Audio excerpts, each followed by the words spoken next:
Landon's hands trembled as he scrolled through the endless stream of hateful comments flooding his Instagram. Just hours ago, he had been the hero who scored the winning goal for the Seattle Guardians. Now, a blurry photo of him locked in a passionate kiss with Wyatt outside a quiet cafe had turned him into the villain. Disgusting. Boycott Landon Hayes. One fan posted, while another called for the team to cut him immediately. The world he had carefully built to hide his truth was crumbling in real time, and the roar of the crowd that once lifted him now felt like a distant echo mocking his pain.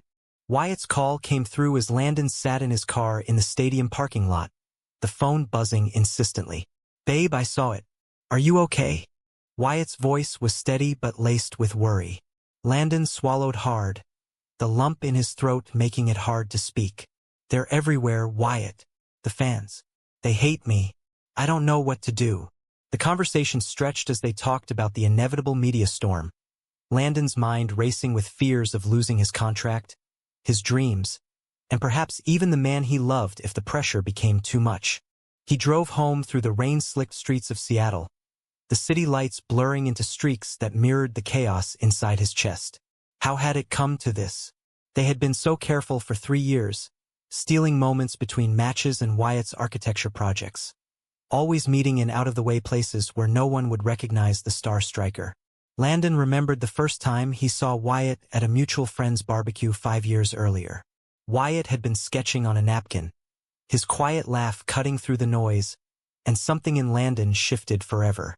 He had never admitted it to himself before that night, but loving a man felt like finally breathing after years underwater. Now that secret was public, and the consequences hit like a tackle from behind. By the time he reached his downtown apartment, his phone had exploded with notifications. Teammates texted varying degrees of support. Captain Marcus wrote, "We got your back, man." But others stayed silent, their absence louder than words. His agent, Carla, left a voicemail demanding he call her immediately. "The league office is watching this, Landon. Sponsors are nervous." He dropped onto the couch, head in his hands, replaying the moment the photo was taken. They had thought the cafe alley was private after the victory dinner. Wyatt had pulled him close for just a second, their lips meeting in the kind of kiss that erased the world. Now that world was staring back with judgment. The next morning brought the first wave of real fallout. Local sports radio stations buzzed with debates about whether a gay player belonged in the locker room. Fans gathered outside the training facility with signs, some supportive but most demanding his benching. Landon watched the live stream on his phone while sipping coffee that tasted like ash. Wyatt arrived at his door unannounced, carrying 2 coffees and a bag of pastries from their favorite spot. "You don't have to face this alone," he said, pulling Landon into a hug that felt like the only solid thing left. They sat at the kitchen table, Wyatt's hand covering Landon's, talking through the fear. "Whatever happens, I'm here. But you have to decide what you want to fight for." Landon nodded, but inside he wondered if fighting was even possible when the very people who had cheered his goals now wished he would disappear. The day dragged on with more calls, more articles labeling him the first openly gay MLS player caught in the act, even though he had never planned to come out this way. By evening, the team owner had scheduled an emergency meeting, and Landon knew his life as he knew it was over. The internal storm raged louder than any crowd, forcing him to confront the boy from rural Washington who had hidden his truth to chase a dream. The team meeting room felt smaller than usual, the air thick with tension as Landon walked in to face his coaches and teammates. Coach Ramirez cleared his throat, avoiding eye contact at first. "We stand with our players, but the optics. The sponsors are watching." Marcus clapped Landon on the shoulder, but the half-hearted gesture did little to ease the knot in his stomach. Some teammates offered awkward nods of support, while others stared at their phones, suddenly fascinated by nothing. Landon sat through the discussion about damage control, his mind drifting to the conversation he knew he could not avoid much longer, the one with his parents back in Spokane. That call came later that evening. His father answered on the second ring, voice gruff from years working construction. "Son, what the hell is going on? Your mother saw the news. Is this some kind of joke?" The disappointment cut deeper than any tackle. Landon tried to explain, but every word felt like pushing against a wall. "Dad, it's not a phase. Wyatt is. He's important to me." His mother jumped in, tears audible, asking if he was safe, if the team would protect him. But his father's silence spoke volumes, the same silence that had greeted Landon's choice to pursue soccer over the family business. By the end of the call, Landon hung up feeling smaller. The boy who once hid magazines under his bed now exposed to the very people whose approval he had craved most. Wyatt met him at the park near the waterfront the next day, the gray Seattle sky matching their moods. They walked along the path, hands brushing but not holding, conscious of eyes everywhere. "Your dad will come around," Wyatt said softly, but Landon shook his head. "You don't know him. This is everything he warned me against." They sat on a bench overlooking the sound, Wyatt recounting how his own parents in Portland had accepted him years ago, how they had even asked about Landon during holidays. The contrast stung. As rain began to fall, they ducked into a nearby cafe, the same one where the photo had been taken, irony not lost on either of them. Over steaming mugs, Wyatt shared stories of his architecture firm colleagues who had already texted support, reminding Landon that not everyone was turning away. Back at training the following morning, the atmosphere shifted again. A few fans had camped outside the gates, some shouting slurs that made Landon's jaw clench. Coach pulled him aside before drills. "Focus on the game. The club is behind you, but we need results." The session was brutal, every pass feeling heavier, every sprint carrying the weight of expectation. Afterward, in the locker room, a younger teammate named Diego approached quietly. "My brother is gay. If you need to talk, I'm here." It was a small light in the darkness, but enough to keep Landon moving forward. That night, social media exploded with a new development. A rival team's fans had created memes mocking the Guardians, and sales of Landon's jersey plummeted online. Wyatt stayed over, the two of them lying awake in the dark apartment, whispering about possibilities. "What if I retire early?" Landon asked, the words tasting bitter. Wyatt turned to him, eyes serious. "Then they win. You fought too hard for this." Their conversation stretched into the early hours, touching on dreams of a future where they could walk hand in hand without fear. But as dawn broke, Landon received an email from the league's diversity committee offering support resources, a sign that change was possible even if slow. Still, the internal crisis deepened. He questioned every choice that had led him here, the years of denial, the careful lies to teammates about girlfriends who never existed. Wyatt's steady presence was the anchor, yet Landon wondered how long one man could hold against the storm. The pressure built steadily, forcing him to face the parts of himself he had long ignored. The press conference was scheduled for Friday afternoon at the club headquarters, and Landon arrived early, suit feeling too tight around his shoulders. Wyatt waited in the car outside, offering one last encouraging smile before Landon stepped into the media frenzy. Cameras flashed the moment he entered the room, questions flying before he even sat down. "Landon, are you gay? Will this affect your performance?" He gripped the podium, heart hammering, and delivered the statement his agent had prepared. "I'm the same player who gave everything on the field. My personal life doesn't change that." The room erupted again, but one reporter's follow-up cut through. "What about the sponsor pulling out?"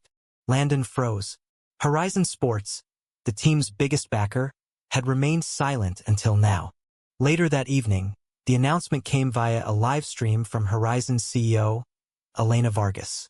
"We stand with Landon Hayes and every athlete who brings their full self to the game. Diversity is our strength, and our partnership continues stronger than ever." The words spread like wildfire, trending within minutes. Landon stared at his phone in disbelief as Wyatt burst through the door with takeout Thai food. "Did you see this? They're not only staying, they're doubling the deal." For the first time in days, Landon felt a spark of hope. They celebrated quietly on the couch, Wyatt's arm around him, talking about what this meant. The sponsor support had bought him time, but it also painted a target on his back for those who saw it as corporate virtue signaling. The following week brought mixed results on the field. Landon started against Portland, the crowd divided between cheers and boos. Every touch drew reaction, some fans chanting his name while others held up signs questioning his focus. He scored in the 63rd minute, the ball rocketing into the net, and for a moment the stadium roared in the old familiar way. In the locker room afterward, Marcus pulled him aside. That goal shut a few mouths. Keep it up. But not everyone was convinced. A veteran defender, Riley, cornered him later. This isn't about you, man. It's about the team image. Some guys are uncomfortable. The betrayal stung more than expected, Riley having been a mentor since Landon's rookie year. Wyatt noticed the shift when they met for dinner at a small Italian place across town. "You're pulling away," he said quietly over pasta. Landon denied it at first, but the truth spilled out. The fear of losing everything made him question if their relationship was worth the cost. Wyatt listened without anger, sharing his own doubts from earlier in his career when clients had walked away after learning he was gay. "I almost gave up architecture because of it, but I realized hiding hurt more." Their conversation turned deep, touching on sacrifices both had made. The nights Landon had canceled plans to avoid suspicion. By dessert, they held hands under the table, a small act of defiance that felt monumental. As the days passed, Landon began journaling late at night, pages filling with reflections on his journey from the shy kid in Spokane to MLS star.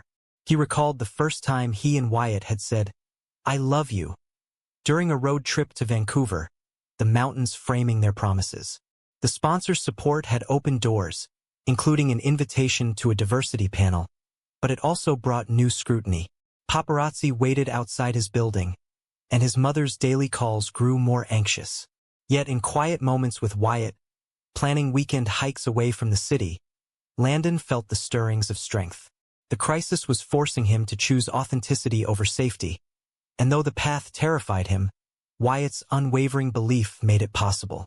The emotional layers peeled back slowly, revealing a man ready to fight not just for his career, but for the life he truly wanted. The Horizon Sports Gala arrived 2 weeks later, a black tie event downtown where Landon was asked to speak briefly. Wyatt adjusted his tie in the mirror before they left, both men dressed in matching navy suits that felt like armor. "You don't have to do this if you're not ready," Wyatt said, but Landon knew he was. The ballroom glittered with executives and athletes, Elena Vargas greeting them warmly at the door. "Your story is changing minds, Landon. Thank you." During his short speech, he spoke honestly about the backlash, the fear, and the unexpected lifeline from the sponsor.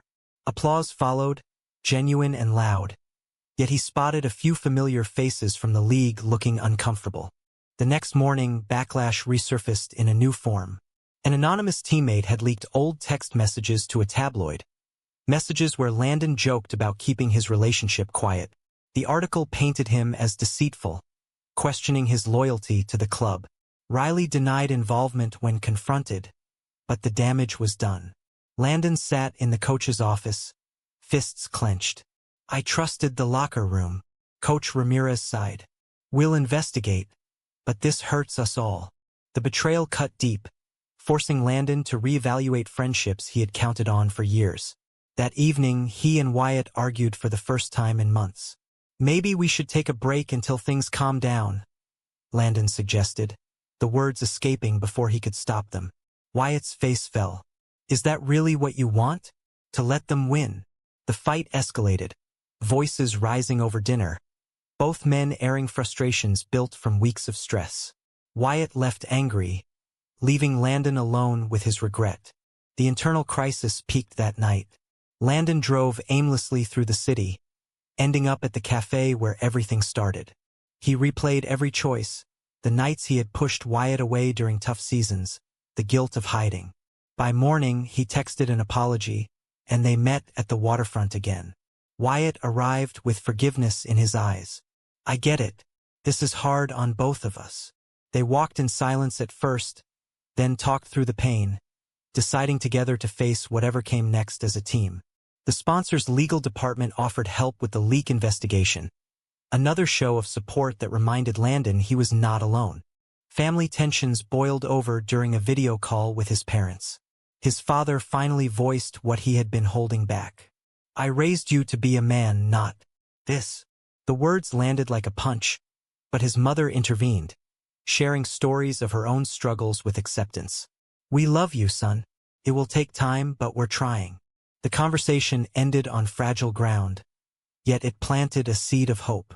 Landon spent the following days channeling the turmoil into training, his performance sharpening despite the noise. A midweek match against Vancouver saw him assist 2 goals. The crowd still divided, but the sponsor's banner prominently displayed in the stands. Wyatt attended the game, cheering from the family section, their eyes meeting across the pitch in a silent promise. The awakening came gradually, Landon realizing that every misunderstanding, every sacrifice, was shaping him into someone stronger, someone unafraid to claim his place. The road remained long, but with Wyatt beside him and unexpected allies emerging, the future no longer felt impossible. The championship push intensified as the season entered its final stretch, every point critical for playoff hopes. Landon threw himself into preparation, but the personal stakes weighed heavier than ever. During a team bonding dinner, Diego pulled him aside again. "A few of us are starting a support group for LGBT allies in the league. Want to help?" The offer surprised him, a sign that change was rippling outward. Yet Riley's distance lingered, a reminder of the betrayal that still stung. Landon confronted him privately after practice. "Why the leak?" Riley looked away. "I panicked. Thought it would protect the team." The apology came haltingly, but it allowed a fragile reconciliation, teaching Landon about forgiveness amid pain. Wyatt's architecture firm faced its own pressure when a conservative client threatened to pull a major project upon learning of the connection. Wyatt chose to let it go, prioritizing their relationship over the contract.